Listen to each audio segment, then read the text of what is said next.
আমি আমাৰ জীৱনত এনে বহুত মানুহ লগ পাইছোঁ যে মাছ মাংসত মছলা দিব নাজানিব পাৰে, যে মাছ মাংস ভালদৰে ৰান্ধিব নাজানিব পাৰে, কিন্তু তেওঁলোকে কথাত মছলা দিব খুব ভালদৰে জানে। আপুনি কথা কওঁতে সাৱধান হ'ব লাগে বুলি যে কয়, আচলতে এই ক্ষেত্ৰত আপুনি অন্য এটা বস্তুতহে সাৱধান হ'ব লাগে।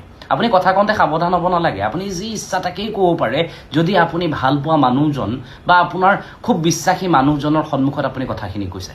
কিন্তু আপুনি কথা কওঁতে সাৱধান হ'ব সেইসকল মানুহৰ ওচৰত যিসকল মানুহে খুব বেছি মছলা সানি কথাটো আনৰ আগত লগাই দিয়ে।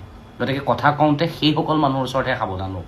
আমি আমাৰ জীৱনকালত এনে বহুত মানুহ লগ পাওঁ, শেহতীয়াভাৱে ময়ো এনেকুৱা বহুত মানুহ লগ পাইছোঁ যাৰ আগত যদি আপুনি কিবা এটা কথা কয় ইমান বেছি মছলা সানি সেই মানুহজনৰ আগত কয় যে আপুনি আচৰিত হৈ পৰিব সেই কথাখিনি আপুনিয়ে কৈছিলেনে।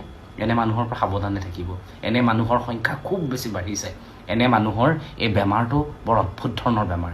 এই বেমাৰৰ কোনো ট্ৰিটমেণ্ট নাই, কিন্তু ট্ৰিটমেণ্ট এটাই, সেইটো হৈছে আপুনি সাৱধান হওক। এনে মানুহৰ ওচৰত কথা কওঁতে হাজাৰবাৰ ভাবক।